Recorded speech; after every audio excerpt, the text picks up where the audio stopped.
Deep, bitter cold is on the way to southern Wisconsin. I'm going to show you in just a couple of moments how cold those wind chills are going to be in your neighborhood. That's coming up.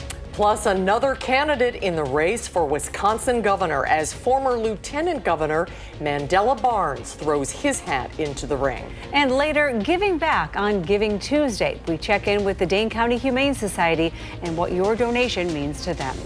And we welcome you now to News 3 Now at 6. Good evening, everyone. Thanks for joining. I'm Sarah Carlson. And I'm Susan Simon. Eric is off tonight. And we begin with the weather, where after the big snowfall comes the big chill. Wisconsin is bracing for, it was cold today, and it's going to be even more bitterly cold tomorrow. It's tough to take. We have Chief Meteorologist Alex Harrington tracking all of the temperatures, and the first one forecast, not so bad for at least the next 24, but then... the big changes, yes. About 24 hours from now, we're really going to see those temperatures take a nosedive with wind chills as cold as -20 as we head into Wednesday night going into Thursday for all of southern Wisconsin. And we were first to let you know late last week, if we got that deep snow, that would allow this bitter cold to maintain itself, and it's on its way to southern Wisconsin with no hiccups on the way here to the area.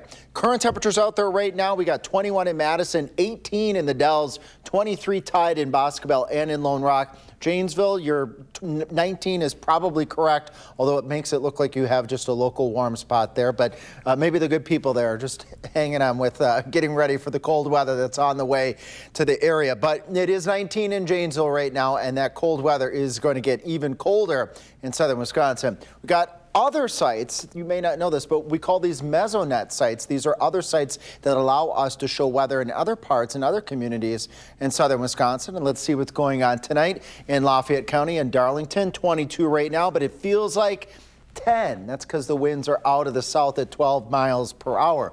Again, we got that cold, bitterly cold, dangerously cold weather on the way to southern Wisconsin. When I come back in a few minutes, I'm going to show you how cold those wind chills are going to be in your neighborhood. All right, Alex, thank you. And you can track the forecast for yourself on the First Warn Weather app. It has hourly planners, road conditions, and radar. You can download it for free in your phone's app store. Just search WISC Weather. And now to an update on the race for Wisconsin governor. Former Lieutenant Governor Mandela Barnes is now entering the race. Barnes served 2 terms in the Assembly. He also ran alongside Governor Tony Evers, becoming the state's first black lieutenant governor. He left that position to run for U.S. Senate, but lost to incumbent Ron Johnson by 1% of the vote. In his campaign video seen here, Barnes promises to stand up to Washington and make life in Wisconsin more affordable. So here's the reality check. The only way for our state to move forward is to reject the Washington way and get things done the Wisconsin way. It isn't about left or right. It's not about who can yell the loudest. It's about whether people can afford to live in the state they call home. A state where you can afford your health care, where your kids can learn a skill and stay close to home, where a good day's work earns a good day's pay, and where families can not only get by, but thrive. Barnes joins 7 other Democrats and 2 Republicans in a crowded race right now. They are Milwaukee County Executive David Crowley, State Representative Francesca Hong, former WEDC CEO Missy Hughes, former State Representative Brett Hulsey, Lieutenant Governor Sarah Rodriguez, and State Senator Kelda Roys. And then on the Republican side, a little less crowded there with Congressman Tom Tiffany and Waukesha County Executive Josh Schoeman. The primary is set for August 11th, followed by the general election November 3rd. To an update now on a homicide case in Madison last month. Investigators are now referring charges against the suspect in that case. Madison police say charges for first-degree reckless homicide and being a felon in possession of a firearm against Jonathan Britton have been referred. On November 17th, officers found 25-year-old Jamar Willis on Brentwood Parkway with a gunshot wound. Willis later died at the hospital. Britton was later arrested that day near the Dane County Airport. He remains in the Dane County Jail. The Monona Police Department is getting the green light to buy some new technology to help officers in pursuits. Yesterday, the Monona City Council unanimously approved the department's request to buy a grappler. The device tangles a vehicle's rear tire, stopping the car. The The full device costs between $5,000 and $6,000. The funding would come from either the department's asset forfeiture fund or its equipment budget. If approved, officers will require specialized training to use the grappler before deploying it in real-world scenarios, with training costs drawn from the department's training budget. We have new information about a crash that happened on Thanksgiving in Cottage Grove. Police have identified the man who died as 37-year-old Timothy Baumgard of Madison. Just after 9 in the morning, first responders were called to the area of County Highway N and County Highway MN. A semi and a car, which Baumgard was driving, crashed there. Baumgard died at the scene, and traffic had to be rerouted for several hours. The DNR is seeing a slight decrease in the number of hunters and deer that were harvested during this year's gun deer season. According to preliminary data, sales for deer hunting licenses was down about 0.12%. Meanwhile, hunters registered 182,000 deer during the gun season, and that's down about 0.8% compared to last year. However, hunters will still have chances to get a deer this year. Just a reminder that gun harvest opportunities continue with the current muzzleloader season that'll go on until next week, Wednesday. And then we have a statewide antlerless only firearms season from the 11th through the 14th of December. So that could be, extra important, especially in the southern farmland this year. And a lot of those farmland counties will also be open for another antlerless only firearms season during what we call the holiday hunt from Christmas Eve through New Year's. And there is some more good news. When you combine the gun deer season with bow and crossbow seasons, Wisconsin hunters have actually registered about 1% more deer compared to this time last year.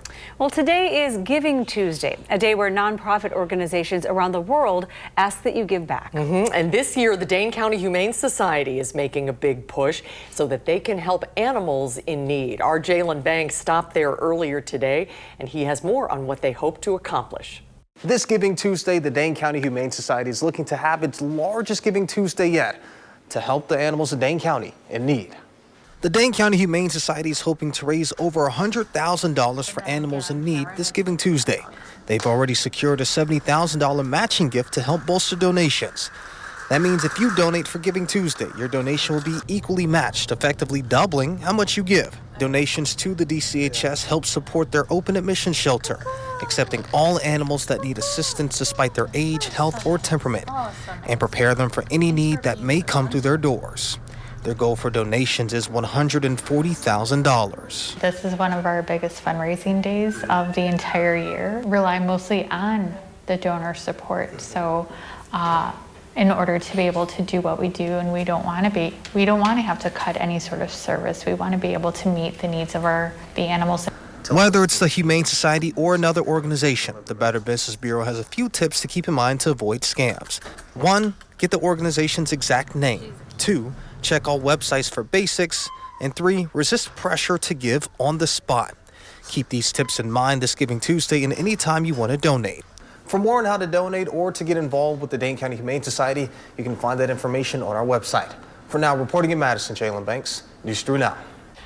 Thank you, Jalen. Meanwhile, the River Food Pantry is also looking to raise funds.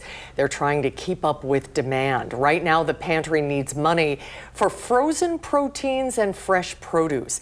As part of today's fundraiser, the pantry also has a $25,000 match for Giving Tuesday. The passion of everybody that works here as well as the volunteers is tremendous. I mean, really the whole message of treating people with dignity and respect and being just compassionate to people in their circumstances really shines through here. It's a wonderful place to be. Next year, the pantry will be moving into a large building, allowing them to expand their programs. Well, still to come tonight at 6, how Dane County law enforcement and Farm and Fleet are looking to raise a little Christmas cheer. Plus, some trouble in Toyland. We'll tell you what UW Health says parents need to watch out for when looking for this year's Christmas gifts. We'll be right back.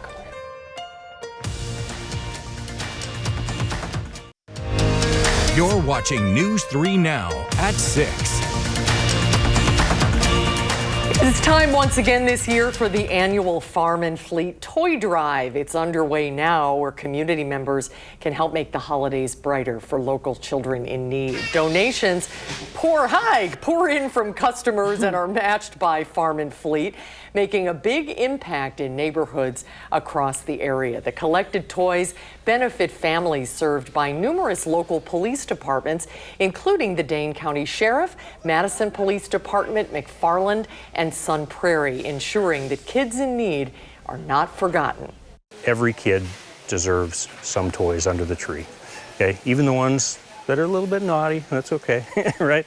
But you know, it's great to have a community that supports, and we are getting a lot of donations. However, it's not quite as many as we've had in the years past. And in addition to toys, clothing donations like hats, gloves, jackets, and boots are also accepted. On December 12th, local police officers will arrive to collect the donations. Farm and Fleet's matching program will donate up to $250,000 in toys across 45 stores. And speaking of toys, the Wisberg Foundation is warning parents about a growing number of dangerous toys on the market. Their 40th annual Trouble in Toyland report highlighted a troubling rise in counterfeit and recalled products that are making their way into homes, sometimes long after being pulled from the store shelf. Parents are urged to be diligent when choosing gifts as well, since more than 150,000 toy-related injuries are treated in U.S. emergency rooms every year. There's also a new threat: AI-enabled toys like smart teddy bears and robots, which may lack safety controls and collect sensitive information. The Kuma Bear, when we were testing it, told our researchers about a wide variety of dangerous or adult topics. The bear would advise users of typical places in a house that they might be able to find pills or matches or knives. And the toy even went as far as to give step-by-step instructions on how to light a match. To keep children safe, experts say always research your products, check for recalls, and consider the child's age, of course, and developmental stage. Avoid toys with small parts, strong magnets, and also be cautious with the new AI toys out there. Interesting. Still ahead tonight at 6, where you can go this week to find great deals on skis and boots and all your skiing and snowboarding equipment in Madison. Plus, another sign that holidays are approaching. Check it out: when and where you'll be able to find the holiday train this year. Plus, Alex returns with how long this cold weather will stick around. We'll be right back. You're watching News 3 Now at 6. Mark your calendars, everyone. Wisconsin's largest ski swap is returning for its 61st consecutive year this week. It's a big event. The Hoofer Ski and Snowboard Resale will take place at Union South on December 4th and 5th. People can drop off their equipment that they want to sell at the Industry and Agriculture Room. And then on December 6th and 7th, you can head to Varsity Hall to check out all the deals on all kinds of winter gear. The proceeds from this sale help fund the Hoofer's Nordic, Alpine, and Freestyle teams, as well as General Hoofer's trips. The resale also provides funding for annual free ski trips with local nonprofit organizations. And the timing is perfect. We've got plenty of snow on the ground, but I don't know that we want too much cold when we're skiing. Yeah, the good news is bitter cold, Sarah, in southern Wisconsin is going to last just for a short period of time. But the timing, yes, could not be even better with all the snow that we have out there. But let's talk about the not such good stuff first here. Wind chills to minus 20 below. This is for all of southern Wisconsin. Wednesday night going into Thursday morning. And we were first to let you know, if we got that deep snowpack out there, this bitter cold would have no problem coming down from Canada and making its way into southern Wisconsin. And it is on the way. Here are those wind chills that I promised that I'd show you. Minus 22 at 7:30 a.m. Thursday morning, minus 20 in Madison, minus 17 in Janesville. And while Prairie du Chien, you're coming in at minus 6, you'll probably be in the minus teens below zero to start off Thursday morning. Temperatures tonight, these are the actual air temperatures. We've got actual air temperatures are also important to let you know about as well. 21, that's going to be our low temperature right around midnight. And then the temperature, the mercury, the thermometer will rise out ahead of a cold front that moves into southern Wisconsin. We'll get up to about 29, and then here comes the crash.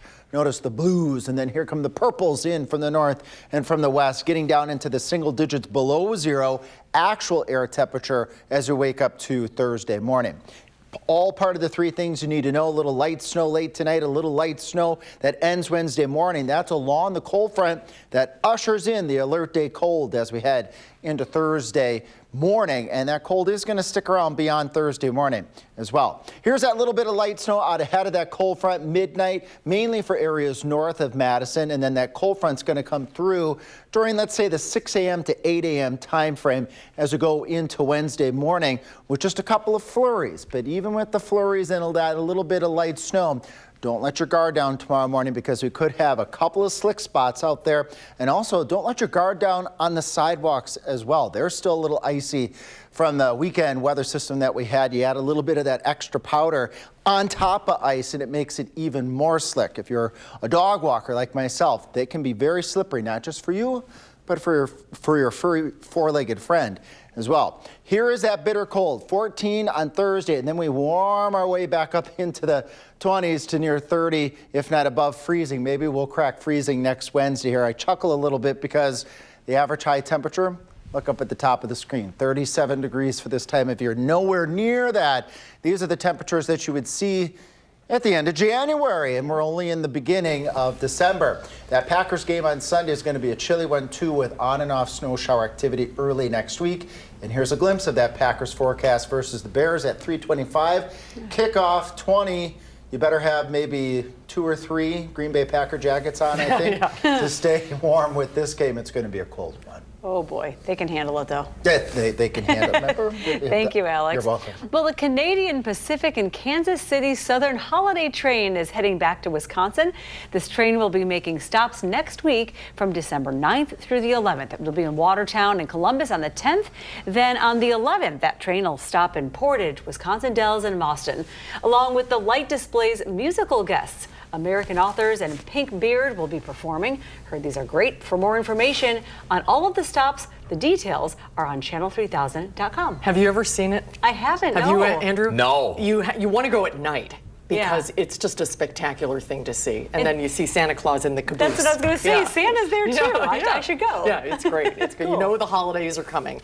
And some big honors on the way for some of the Badgers. What's going on? Yeah, absolutely. You know, Wisconsin volleyball has been a train in their own right this year. Hard to stop and get off the rails. And a whole lot of Big Ten honors for those Badgers. We'll tell you about it next in sports.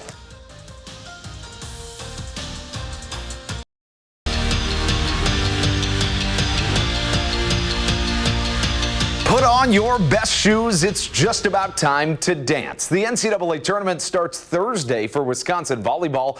The Badgers have a 3 seed in the tournament, and 3 of their stars were named to the first team All-Big Ten list. Let's start with Mimi Collier, who could have been the conference's player of the year, too. Her 5.3 kills per set ranked 3rd in the country. And then there is Charlie Furbringer. The sophomore setter earned her first team All-Big Ten honors, despite missing a large part of the conference slate. And of course, there's Carter Booth, finding herself on the Big Ten's first team for the 4th time. The senior swung a .436 hitting percentage to go with 113 blocks on the season. But the awards don't stop there. For the Badgers, Kristen Simon was named to the Big Ten's all-freshman team. The Liberos' 311 digs this year are on pace to enter the top 5 list for Wisconsin's storied history for a freshman. From ranked in the top 25 to 2 losses before beginning Big Ten play, Wisconsin men's basketball's non-conference slate has not been all smooth sailing. In each of their prove-it games, the Badgers fell way short of the bar, losing to both BYU and TCU. For Nick Boyd, he says the recipe to success for Thursday's Big Ten opener is getting physical and being real with themselves. No sugarcoating, like, I mean, 3 teams we played, the bigger teams we played, you know, we shot away a little bit. You know, we got beat up a little bit down there. So it's pretty straightforward. Like, either, you know, we're going to have to man up or it's going to be a long year. So, you know, like I said, it starts with myself setting the tone in that first 4 minutes when I'm out there. Yeah, it's nothing to really say, you know, either man up or, you know, we're going to be in for a tough year. To the ice, where the Madison Capitals announced a big move. Next year, they're moving from Middleton, where they've been for a long time, at Bob Suter Ice Arena, to DeForest, where they will start a brand new chapter of their storied franchise at the state-of-the-art arena in DeForest called Legacy 20 Arena at DeForest Yards. Oh, that's exciting for them. It is. Yeah. More ice in the forecast. Ice, cold, bitter cold, January temperatures. You'd think this is the end of January or early February when climatologically that's when we usually see these temperatures. But, well, it's just like what the late Grandma Harrington says. It is what it is. So here we go. It is what it is on Thursday. Alert day conditions. Wind chills down as cold as -20. So that's serious stuff. We do warm ourselves back up as we get out into early next week, closer to freezing by the time we get to Tuesday and Wednesday of next week. In the Packers game, cold, cold, cold. Get ready to bundle up. We need to get some Grandma Harrington merch. Some shirts, right? Yes. I think I can make that happen. All right. Thanks for watching, everyone. Coming up next is Entertainment Tonight. Our next newscast is tonight at 10. Hope you'll join us then. As always, you can find us streaming 24/7 on Channel 3000 Plus. Have a good night, everybody. Stay warm.